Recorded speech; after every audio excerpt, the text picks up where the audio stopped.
There is no way that legislature is going to prevent us from having access to things. It's just not, because people have always found a way. Can pornography be consumed by certain people in a healthy way? Well, probably yes. I hear from a lot of young males about their challenges with porn addiction, and they want to know how to get over porn addiction. And the answer there is difficult, but very simple. Any behavior, any substance that stimulates a lot of dopamine and that is easily accessed without effort is potentially.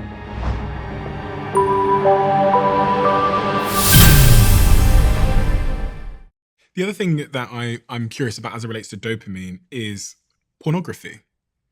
I think pornography has become more readily available now than ever before. Certainly. I can go on any social media platform, especially X, and I scroll down for long enough, I will be exposed to pornography, whether I chose to go and seek it out or not. Yeah, it'll find you. It'll find you on pretty much every application. So it's especially concerning for young people who are in those formative years. But what is your view on pornography, dopamine, and the overall social harm of pornography? Yeah, so this is a controversial topic because obviously people have different opinions on limiting personal freedom, right? Both expression and consumption of pornography, right? But moving that aside and just focusing on things through the lens of biology and the dopamine system, we know that the more stimulating, the more intense an experience, the greater the increase in dopamine. I mean, it's very clear based on neuroimaging studies that, more amphetamine causes bigger increases in dopamine than less amphetamine. More cocaine causes bigger increases in dopamine than less cocaine. Caffeine can cause an increase in dopamine, but it's not nearly the kind of increase, the peak that is, that you observe with amphetamine or cocaine, all right? So we can't just say stimulants, and we can't just say sex. We can't just say pornography. We have to ask within the domain of pornography, because we know that sexual activity, and in particular anticipation of sexual activity, okay, this is important. Anticipation of sexual activity raises dopamine levels. Then the question is, what is the range of things and the range of dopamine increase? Now, while there hasn't been a very systematic exploration of this, we know that, a lot of pornography is extreme, right? It involves more than two people. It can involve all sorts of dynamics that for some people are going to be hyperstimulatory, okay? So this is very different than, I guess, what people would call soft pornography, quote unquote, right? And here, these are subjective labels. So let's just pick a hypothetical scenario. A person is viewing a lot of, let's say, high intensity, high dopamine for them, releasing pornography. Okay, for some people that might be pornography of genre A, for other people it might be pornography of genre B. For somebody who never looks at pornography, maybe it's quite mild, but for them, it's actually quite intense in terms of the amount of dopamine it releases. Now, what do we know based on dopamine dynamics? Remember, dopamine is the universal currency of motivation, seeking, and reward. It's not like there's dopamine unique to pornography versus dopamine unique to food. It's just a matter of levels and duration. If somebody is consuming, let's call it very intense, AKA high dopamine releasing pornography on a regular basis, what do we know? That peak in dopamine will start to lessen. It'll be lower and lower, and the trough in dopamine after they view that pornography will be deeper trough and longer trough, meaning they are very likely, we don't know for sure, but very likely to seek out more and more intense experiences to try and just get them back to baseline.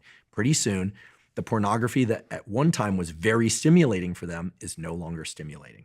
Now, the concern here is that, and let's just be frank, we're not just talking about viewing pornography. We also have to ask ourselves, what are people doing as they view this pornography? This is a conversation that should be had, but I have to do it in a way where I'm not imparting moral judgment on any of it. I'm not saying people should masturbate or not masturbate. That's none of my business, frankly. This is highly individual. It relates to all sorts of things in terms of values, etc. The point is, however, that we know that orgasm is a dopamine-related event, and post-orgasm, there's an increase in a molecule called prolactin in the brain.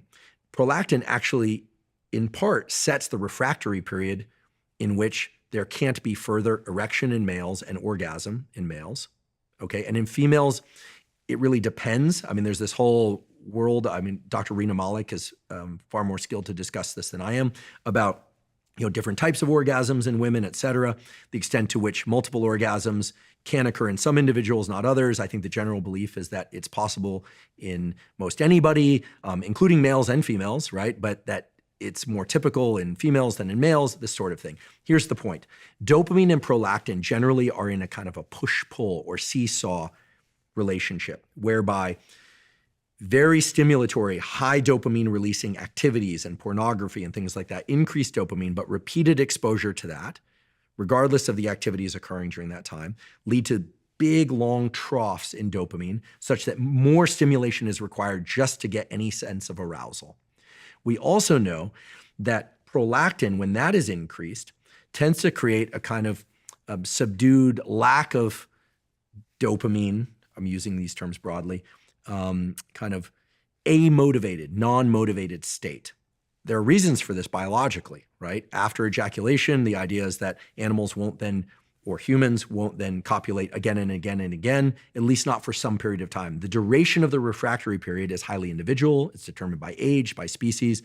There's the so-called Coolidge effect. Are you familiar with the Coolidge effect? I'm familiar with post-nut clarity. Okay, slightly different. There's an anecdote that, at least to my understanding, is true. At least the Coolidge effect is a known thing in neuroendocrinology, whereby President Calvin Coolidge, reportedly, was visiting a chicken farm with his wife. They were touring the farm, and there were a lot of hens and a lot of chickens generally. And the docent who was showing them around said, this rooster here, pointed to a rooster, copulates more than 300 times per day. It's remarkable. And Mrs. Coolidge turns to President Coolidge and says, you hear that? 300 times per day. She's obviously quite impressed and letting him know that. And Coolidge, that is President Coolidge, says, but let me ask you a question. Same hen or different hens? And the docent says different hens. Now, here's the phenomenon, the Coolidge effect. It exists in rodents, it exists in chickens, it exists in dogs. People can speculate whether or not it exists in humans, whereby if an animal copulates, then the male is in a refractory period lasting anywhere from minutes to hours to days, depending on age, species, et cetera. During that refractory period, they can't achieve erection and or ejaculate again. But if you replace the mate with a novel mate, the refractory period is shortened substantially. Why? The answer is very clear based on actual measurements of brain dopamine. Why? Because dopamine is also associated with novelty. Now, the refractory period probably serves an important evolutionary role whereby it improves pair bonding so that post-ejaculation, post-orgasm, okay, here I'm interchangeably talking about these for males and females. Anytime you hear ejaculation, then people think males, et cetera. Post-orgasm, post-coital bliss, pair bonding, the sharing of pheromones, the sharing of stories, the sharing of affection, right? The sharing of a bed to sleep in. These things are intimately involved in pair bonding. So I'm not saying that the refractory period is a bad thing. What I'm saying is that dopamine can overcome the refractory period, but the refractory period itself is largely due to an increase in prolactin that suppresses dopamine. So let's go back all the way to this question about pornography. What's the typical scenario? Well, this is not something I choose to think about a lot. You're talking about some individual in their apartment or home watching intense dopamine-stimulating pornography in which they presumably are aroused or not aroused. They do or don't do whatever they choose to do, but that over time has less and less of an effect in getting them aroused. And keep in mind that none of this necessarily translates to real-world human safe interactions between individuals, right? Pornography is very, very different than real-world sexual interactions. So there is a phenomenon that is starting to surface on the internet. What do I mean by that? I mean, there are a lot of questions posed in podcast forums, meaning in the comment section on YouTube, about is pornography dangerous? Is it bad, et cetera? I think the thing that we can say for sure is that any behavior, any substance that stimulates a lot of dopamine and that is easily accessed without effort is potentially problematic. Again, big increases in dopamine that are not preceded by effort are potentially problematic. Let's think about methamphetamine. Huge increase in dopamine. Was the brain designed to release dopamine in response to amphetamine? No, the brain was designed to dole out dopamine, give out dopamine at a level and duration that is commensurate with the pursuit of some evolutionarily adaptive goal. Methamphetamine bypasses that, gives you a huge surge in dopamine, which is why people feel miserable afterwards. They crave more just to get back to a lower level of dopamine. Same can be said of gambling, in particular in people that are very prone to gambling addiction. Certainly can be said for food, for certain people that are very prone to food addiction. Certainly can be true for anything. But when it comes to pornography, because of the, as you pointed out, the ready availability of pornography, in particular, let's just call it intense pornography, or that includes a lot of different other stimulatory elements, multiple people, a lot of scenarios that can be accessed on the internet, right? Certainly not things I'm suggesting people go look at, but that is potentially problematic because it raises the threshold of the person that's viewing this as what is arousing, to the point where pretty soon they need those hyperstimulatory environments or stimuli in the form of pornography in order to get aroused. And again, none of that translates into the ability to have conversation with partners or the ability to, have discussion in real world circumstances. And of course, everything we're talking about could also be translated to real world circumstances, but the data really point to the fact that younger people in particular are consuming more pornography. So we're talking about bigger dopamine increases with less, when I say effort, what I mean is kind of the more traditional thing was, at least when I was growing up, is you'd go out on a date or you'd meet somebody and there's a series of events that would happen prior to physical interactions, right? So this is potentially serious and problematic. There's a lot of judgment, and understandably so, because people arrive to this sort of discussion with a lot of different backgrounds in terms of religious backgrounds and what they think is okay or not okay. What I can tell you for sure is that I hear from a lot of young males about their challenges with porn addiction, and they want to know how to get over porn addiction. And the answer there is difficult, but very simple, which is abstinence. It's abstinence. It's taking a period of abstinence from pornography, maybe forever, maybe reducing the amount. This is where it gets very tricky, very subjective, and it's almost impossible to kind of have the discussion without getting into some murky territory. Yeah. But it's a real issue. And I know it's a real issue because I hear from thousands over the last few years of the podcast. I've heard from thousands of males that are like, they were addicted to porn. How do they feel? It sounds to me as if they feel very dejected. And some of them actually have said they felt very kind of misled, like almost like this natural stimulus for them was dangled in front of them and they just gravitated towards it the same way that any biological organism would gravitate towards something that was triggering its dopamine system. And now they feel depleted and kind of stuck, and they don't know what to do. And I don't necessarily think I'm the person to remedy all of this. I certainly am not, but I think there needs to be a conversation, much in the same way that Jonathan Haidt has done an amazing job with Anxious Generation of talking about some of the severe detriments to overuse of social media and social dynamics on social media, in particular in young girls, and how we're now finally realizing that we're in a mental health crisis, at least in part because of some of that, and we need to pay attention to it. I think there needs to be a discussion around pornography and some of the challenges it can potentially present, in particular for young males, which is not to say that girls and women aren't also looking at pornography, because we know they are. The data tell us that. But it does seem to be more of a problem that's being vocalized by young males. And this, of course, dovetails with the whole discussion about dating behavior and how that's changed in dating apps, and how the ready availability of kind of the possibility or anticipation of a partner is there, but actual dating behavior and real world sexual behavior is reduced.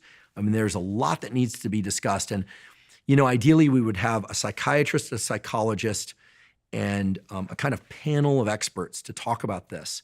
And maybe we do this together, as a service to the world, because I hear about this a lot. For instance, just by way of contrast, I'm not getting a ton of YouTube comments and emails from people saying, hey, I really struggle with, with ribeye steak addiction or with coffee addiction or energy drink addiction, maybe a little bit with energy drinks, but it's not crashing lives. It's not causing people to feel depressed, miserable about themselves. It's not causing people to have sexual dysfunction issues in real world interactions. I mean, this is also the concern, right? That young people are getting so attuned to certain dopamine dynamics related to pornography that they don't either get aroused or know how to handle real world intimate interactions. Erectile dysfunction, all those kinds of things. For instance. I have to be honest, and I just have to be honest because nothing else is useful. But I remember the first time I saw a pornographic image when I was young, and it was just a picture of like someone with like a nipple out. And it was the most arousing thing in the world. And obviously, as I've aged, I'm now 31, it would take a lot for me to feel aroused. I certainly wouldn't get aroused at seeing like the thing that aroused me when I was 16 or whatever that I found, for example. And that, as you were saying, I was thinking, gosh, even my arousal cycle, as I've gotten, over the last 10 years has changed because of the availability of pornography, but also just sex as in real life has become more extreme as it tries to keep up with the expectations that pornography sets. And then I thought about a lot what you said about people messaging you, thousands of them, about pornography. And the unfortunate thing about the abstinence advice is it leaves many of them with what alternative?